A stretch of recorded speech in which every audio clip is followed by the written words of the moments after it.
आपका इंसाफ की आवाज में। मैं हूं अभिलाषा दुबे और आइए देखते हैं आज की ताजा खबर।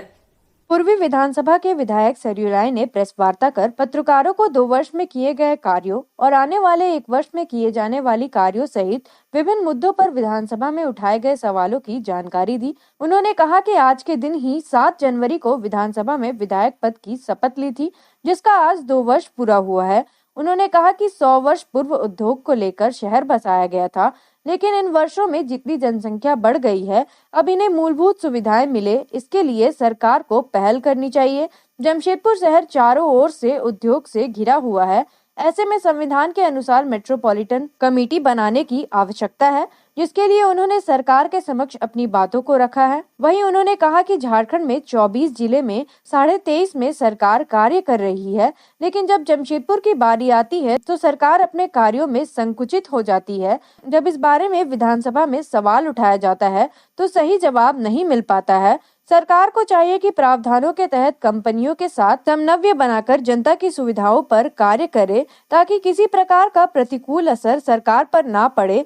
वहीं मोहरदा जल परियोजना को लेकर उन्होंने कहा कि यह योजना अहंकार और बदले की भावना से ग्रस्त होकर इस परियोजना को लागू किया गया है। इसके पीछे कारण है कि 2005 में जुस्को ने विश्व बैंक से करार कर जल वितरण योजना को लागू करना चाह रही थी, लेकिन तत्कालीन सरकार के वित्त मंत्री और नगर विकास मंत्री ने इसकी अनुमति नहीं दी, जिसके बाद समांतर इस परियोजना को लागू कर दिया गया, जिसकी ढांचा पूरी तरह से लचर है। इसी वजह से एक साथ हजारों घरों में पानी सप्लाई नहीं की जा सकती, जबकि सरकार के इस परियोजना में जुस्को 4 वर्ष से कार्य कर रही है, लेकिन लोगों को समुचित सुविधा नहीं मिल पा रही है। इसलिए इस पूरे परियोजना का दोबारा डीपीआर तैयार कर नए सिरे से कार्य करना होगा। इसके लिए जेएनएससी और जुस्को समन्वय बनाकर कार्य करने के लिए तैयार है। वहीं मूल्य में बढ़ोतरी किए जाने के बारे में उन्होंने कहा कि सरकार ने जल मूल्य में बढ़ोतरी की है, लेकिन जुस्को के पानी सप्लाई और मोहरदा जल परियोजना के व्यवस्था में काफी अंतर है। जिसको गुणवत्ता और समय पर पानी सप्लाई करती है, जबकि मोहरदा जल परियोजना में काफी खामियां हैं। ऐसे में बढ़ोतरी कर पैसा लेना सही नहीं है। इसके लिए भी वे सभी प्रशासन और सरकार से वार्ता कर रहे हैं। वहीं उन्होंने यह भी कहा कि उनकी पार्टी के कार्यकर्ता शहर की जनता को मूलभूत सुविधा और हक दिलाने के लिए कार्य कर रही है। इसके लिए 1 वर्ष तक अभियान चलाया जाएगा। इसके अंतर्गत बिरसा नगर को आदर्श कॉलोनी के रूप में भी विकसित किया जाएगा। मानना है कि 100 साल पहले इस शहर को एक उद्योग की जरूरतों को पूरा करने के लिए बसाया गया था। 100 साल में इतना विस्तार हो गया शहर का कि यहाँ उद्योग से की जो जरूरतें हैं उसके अलावा भी बहुत बड़ी संख्या लोगों की है। उनके लिए भी हमको सोचना चाहिए और उनके लिए हम सोचेंगे तो हमको अपनी नीतियों में भी कुछ बदलाव करना होगा और सरकार को भी अपना एक ठोस दृष्टिकोण रखना होगा कि सरकार नियम और कानून के जो प्रावधान है उसके हिसाब से चले, मुंह देकर न चले कि इस हमारे प्रावधान पर हम काम करेंगे तो कौन इससे किस रूप में प्रभावित होगा, किस पर प्रतिकूल प्रभाव पड़ेगा। इसलिए एक बड़ी कंपनी है जिसने शहर बसाया। कंपनी की जो जरूरतें हैं ये देखना कंपनी का काम है। सरकार है उसका काम ये देखना है कि कंपनी की जरूरतों के बाहर के लोग हैं उनकी सुख सुविधाएं हम कैसा दें। इन दोनों के बीच में एक समन्वय हो जाए, दोनों मिलकर काम करें और नियम कानून संविधान जो कहता है वही समन्वय का आधार होगा। मैं महसूस करता हूं काफ़ी दिनों से कि हमारी सरकार जमशेदपुर के बारे में संकोची हो जाती है, सवालों का उत्तर विधानसभा में सही तरीके से नहीं देती है।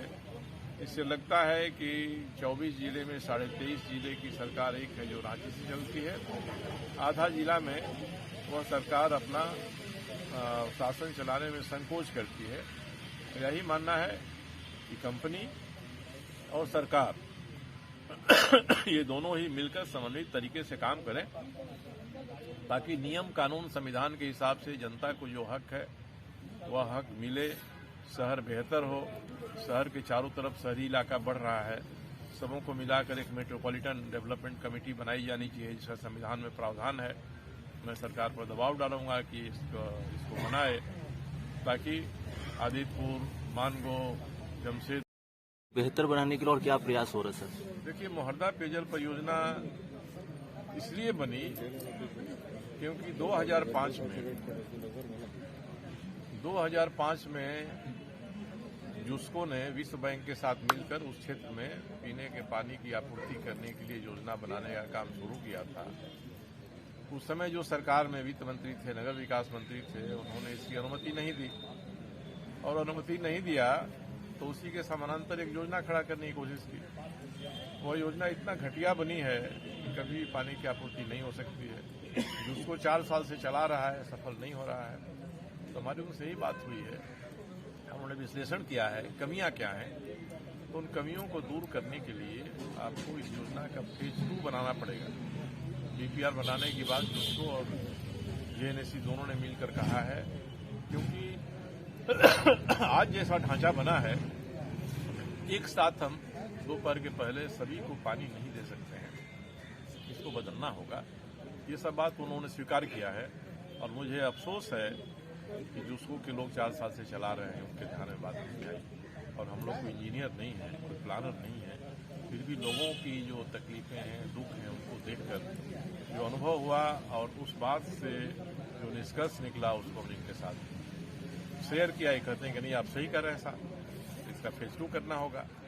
इसलिए ये योजना बदले की भावना से बनाई गई योजना है, अहंकार में बनाई गई योजना है और जो हमारे आर्थिक और विकास के पहलू हैं उन पर किस तरह से राजनीतिक रूप से दबाव डाल के खराब काम किया जा सकता है, उसका ये उदाहरण है। कोरोना काल के दौरान कुछ महीनों तक बिल नहीं आई थी पानी का ग्राहकों के पास में। जब पिछले महीने जब बिल आई तो 100 रुपये से ज्यादा बढ़ा के बिल दिया गया। तो उसमें क्या बात कर रहा हूँ नागरिकों से, पानी का बिल सरकार ने तय किया है बढ़ाकर, तो ये जो बिल है वो किस तरह के पानी की आपूर्ति पर लागू होनी चाहिए।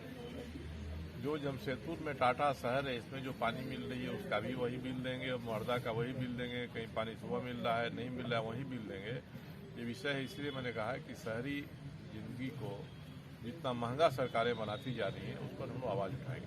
केबल कंपनी को लेकर जो बोले थे कि जरूरत पड़ेगी तो अनशन भी करेंगे वहाँ।